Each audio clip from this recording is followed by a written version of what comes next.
Bismillahirrahmanirrahim. Assalamualaikum warahmatullahi wabarakatuh. Waalaikumsalam. Waalaikumsalam warahmatullahi Alhamdulillahirabbil wabarakatuh. alamin. Asyhadu an la ilaha illallah, asyhadu anna Muhammadar Rasulullah. Allahumma shalli wa sallim ala sayyidina Muhammadin wa ala alihi wa sahbihi ajmain, amma ba'du. Yang terhormat Bapak Dr. Fahru Rozi, yang mudah-mudahan senantiasa dimuliakan oleh Allah Subhanahu wa taala, dan juga yang terhormat Bapak Rektor ya. Mungkin belum masuk tapi tidak mengurangi rasa hormat kami kepada beliau, dan juga teman-teman Bapak Ibu mahasiswa S2 Uninus PAI yang sama-sama yang sedang berbahagia kita menuntut ilmu, mudah-mudahan kita mendapatkan keberkahan dari belajar kita, amin ya Allah ya Rabbal alamin. Alhamdulillah, di hari Jumat kali ini tanggal 31 Mei 2024 kita akan seperti biasa menuntut ilmu.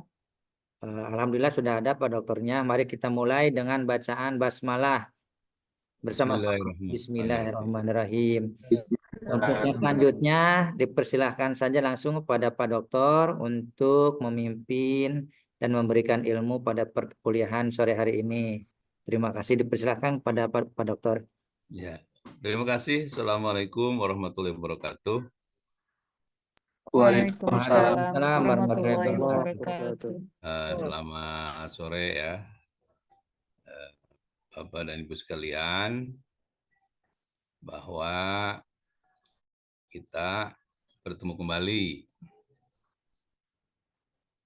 setelah beberapa kali kita libur ya. Libur terus, minggu yang lalu juga libur, 2 minggu yang lalunya lagi libur, terus kita kemarin mengadakan UTS ya. Kita sekarang bertemu lagi melalui online. Ya, terima kasih ya saudara-saudara sekalian. Mudah-mudahan semangat terus ya. Dan kita mungkin ada beberapa kali lagi untuk bertemu, karena pertengahan Juni itu sudah selesai gitu ya. Jadi mungkin 2 kali lagi lah kira-kira kita bertemu itu. Dan akan diakhiri dengan UAS. Kemarin juga di grup sudah dibagi-bagi itu mengenai kelompok ya. Dan kelompok itu sudah diberikan tema-tema atau judul-judul untuk ditulis sebagai artikel. Mudah-mudahan tidak terlalu lama lagi Anda sudah bisa membuat artikel tersebut ya. Nah, dan bisa dipublikasikan. Kalau menurut Pak Prof. Pendang, itu minimal Sinta 3 atau Sinta 4 gitu ya. Ya, mudah-mudahan kita bisa mencoba memberikan kontribusi untuk mempublikasikan makalah atau artikel tersebut. Ya baiklah, saudara sekalian, pada hari ini kita bertemu kembali, mungkin setelah lama kita off ya. Dan pada hari ini kita akan mencoba berbicara mengenai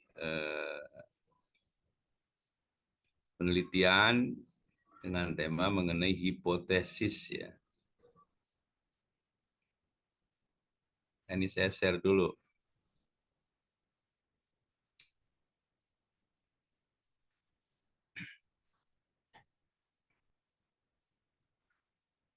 Mungkin Anda sudah sering ya mendengar ini.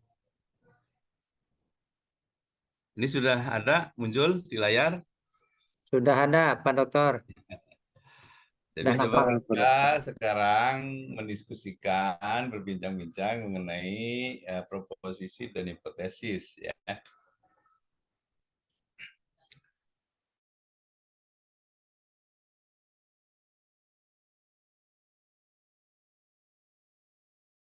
Angkal atau diuji kebenarannya mengenai konsep atau konstruk yang menjelaskan atau memprediksi fenomena-fenomena. Jadi kita ini proposisi ya, pernyataan sebenarnya. Jadi memang ada hubungannya antara proposisi dan hipotesis itu ya. Pernyataan-pernyataan itu menjelaskan tentang fenomena-fenomena, fenomenologi ya. Jadi beberapa fenomena-fenomena yang ada dalam dunia ini yang akan kita teliti. Nah, ini proposisi. Memang bedanya sedikit. Kalau proposisi itu tidak perlu diuji, tapi bisa diuji. Tapi kalau proposisi memang tujuannya ingin diuji, itulah yang disebut dengan hipotesis. Jadi proposisi yang dirumuskan dengan maksud untuk diuji secara empiris disebut hipotesis. Kan? Jadi pernyataan-pernyataan yang dimaksud untuk diuji secara empiris, itulah hipotesis. Jadi hipotesis adalah proposisi yang akan diuji secara empiris. Itu. Singkatnya begitu. Jadi pernyataan yang akan diuji secara empiris. Nah itu hipotesis ya. Jadi makanya hipotesis biasanya menyatakan hubungan yang diduga antara dua atau lebih variabel dalam rumusan proposisi yang dapat diuji secara empiris. Jadi kalau mau diuji, proposisi tersebut merupakan suatu hipotesis, maka ada hubungan, misalnya dua variabel atau lebih. Apa itu variabel? Sesuatu yang bisa mengubah. Maka terjemahannya biasanya dalam bahasa Indonesia itu variabel disebut peubah, karena yang akan menyebabkan sesuatu menjadi berubah. Maka disebut variabel. Dari mana hipotesis itu diperoleh? Hipotesis dapat diturunkan dari telaah teori maupun riset terdahulu atau empiris tadi ya. Jadi kita akan mengadakan telaah teori. Dari teori-teori itu nanti muncul hipotesisnya ini gitu. Dari riset-riset terdahulu, maka kita juga pada waktu kita membuat suatu penelitian, maka kita juga harus ada riset terdahulu karena ilmu itu kan sambung menyambung. Jadi bukan yang pertama kali kita melakukan kegiatan seperti ini. Artinya ada juga peneliti-peneliti lain yang melakukan kegiatan-kegiatan seperti ini. Maka nanti situlah nanti akan ada hipotesis. Nah, itu persoalannya. Nah, sekarang apa fungsi hipotesis? Ya. Jadi, fungsi hipotesis adalah satu, menjelaskan masalah penelitian dan pemecahannya. Itu fungsinya. Jadi, masalah penelitian dan pemecahannya itu sebenarnya dijelaskan dalam hipotesis. Jadi, ada masalah-masalah. Dulu kita sudah belajar mengenai masalah gitu ya. Masih ingat masalah itu sebenarnya apa, Pak Tarjo? Masalah Apa itu itu sebenarnya masalah? Problem itu apa sebenarnya? hal-hal atau fenomena-fenomena yang perlu dijawab, Pak Dokter. Perlu dijawab. Ya, jadi kalau fenomena yang perlu dijawab itu pertanyaan ya. Jadi kalau masalah itu kan persoalan-persoalan yang mengganggu pikiran kita memang untuk dicarikan penyelesaiannya. Hanya secara singkat, kenapa hal itu dianggap sebagai masalah? Itu karena tidak sesuai antara kenyataan dan harapan. Ya. Jadi intinya masalah itu adalah ketidaksesuaian antara harapan dan kenyataan. Nah, itulah yang menjadi masalah. Ya, misalnya begini, inginnya kita para guru itu waktu mengajar mempunyai profesionalisme tinggi, misalnya gitu. Kenyataannya tidak gitu. Jadi profesionalisme yang dimiliki oleh guru itu belum tinggi tapi masih rendah. Nah, inginnya memiliki profesionalisme yang tinggi. Karena ada kesenjangan atau gap ya antara harapan dan kenyataan, nah itulah masalah, gitu kan. Inginnya siswa-siswa itu memiliki akhlak yang baik. Kenyataannya akhlak siswa itu tidak baik atau belum baik. Nah, harapannya akhlaknya baik, kenyataannya belum baik. Nah, itulah masalah. Ya. Penyebabnya dicari kenapa itu akhlak siswa itu tidak baik, padahal harapannya siswa itu berakhlak baik begitu. Nah, ini yang disebut dengan masalah sebenarnya. Nah, begitu. Jadi menjelaskan masalah penelitian dan pemecahannya. Masalahnya apa ya, tergantung tadi yang ditentukan oleh kita itu apa masalahnya. Sebab dari masalah itu nanti biasanya eh, jadi pernyataan judul tadi, dari judul itu nanti pada waktu kita menguraikan ada yang disebut dengan hipotesis. Kalau memang kita ingin diuji secara empirik. Tapi kalau tidak diuji secara empirik itu namanya bukan hipotesis, hanya sekedar pernyataan tadi, namanya proposisi saja. Karena tidak diuji secara empiris. Nah, pengujian hipotesis itu memang biasanya kategorinya masuk ke dalam penelitian kuantitatif. Karena harus diuji. Ujinya harus empirik, maka muncul teori-teori pengujian hipotesis, muncul angka-angka gitu kan. Angka-angka itulah yang akan dimasukkan dalam rumus, akan menghasilkan kesimpulan apakah berpengaruh atau tidak berpengaruh gitu. Ya. Jadi menyatakan variabel-variabel yang perlu diuji secara empiris. Nah, digunakan sebagai pedoman untuk memilih metode-metode pengujian data. Jadi metode pengujian datanya apa? Itu ada metode-metode pengujian data. Jadi ada setelah data terkumpul, nah, maka perlu diuji data tersebut ya. Menjadi dasar untuk membuat kesimpulan penelitian. Nah, dari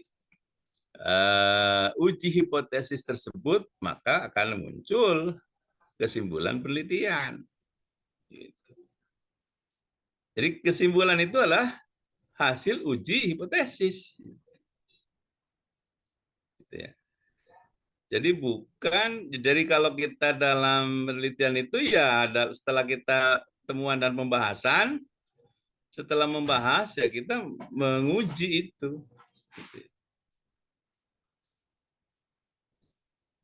Setelah waktu pembahasan kan menguji, dalam menguji itu nanti ada ditarik kesimpulan. Jelas diujinya itu. Gitu ya. Jadi fungsi hipotesis sekarang tadi ada hubungannya dengan telaah literatur ya. Telaah literatur dan pengembangan hipotesis. Literatur dimaksud bisa dari jurnal, itu literatur ya. Jurnal itu seperti Anda sekarang yang dibagi-bagi kelompok untuk menulis artikel yang akan dipublikasikan di jurnal. Maka jurnal itu juga ada tingkatannya, ada jurnal nasional terakreditasi, seperti tadi ada Sinta 1, Sinta 2, Sinta 3, Sinta 4, Sinta 5, Sinta 6. Gitu. Kalau nggak masuk Sinta 6, berarti jurnalnya tidak terakreditasi namanya. Jadi jurnal nasional yang tidak terakreditasi. Nah, hanya nasional, ada juga yang terakreditasi internasional, misalnya yang kita kenal seperti Copernicus atau Scopus ya, dan sebagainya. Itu jurnal yang sudah tingkatnya internasional. Nah, buku teks. Nah, kita kan punya buku teks itu. Buku teks itu perlu untuk telaah literatur. Ya. Makanya kalau kita mau melakukan suatu penelitian, maka kita juga harus referensinya jelas, buku teksnya harus ada. Database itu misalnya data-data statistik. Misalnya untuk mengetahui jumlah siswa di suatu kabupaten tertentu, itu ada database-nya. Bisa jumlah misalnya perceraian ya di kabupaten tertentu misalnya. Tapi ini biasanya kita jarang ya meneliti perceraian kalau di pendidikan itu. Kalau kalau masalahnya itu syariah ya nanti ada ya. Masalah kenakalan remaja tadi, itu ya bisa di database kadang-kadang muncul catatan-catatan. Tesis orang lain, nah kita juga perlu membaca tesis orang lain, bukan artinya untuk ditiru seluruhnya, tapi sebagai telaah literatur. Gitu. Tesis orang lain, disertasi doktor orang lain, ya paper, skripsi, makalah seminar, dan lain-lain. Itu namanya literatur. Ya. Nah, perlu dibaca oleh kita. Yang kedua, untuk mengarahkan meneliti dalam memperoleh perspektif ilmiah yang menjadi landasan pengembangan hipotesis. Nah, setelah kita membaca, maka kita memperoleh perspektif ilmiah. Oh, begini membuat hipotesis itu. Oh, begini adalah kita membuat tesis dan sebagainya. Kita kan tidak sendirian sebenarnya. Jadi sambung menyambung begitu ya. Untuk menghindari kemungkinan duplikasi dalam metode pengumpulan dan pengolahan data, supaya tidak ada duplikasi. Diambil aja itu punya orang lain. Nah, itu kan duplikasi namanya. Apa yang sekarang dikenal sebagai plagiasi juga gitu ya. Nah, begitu. Nah, ini pentingnya telaah literatur dan dalam pengembangan hipotesis.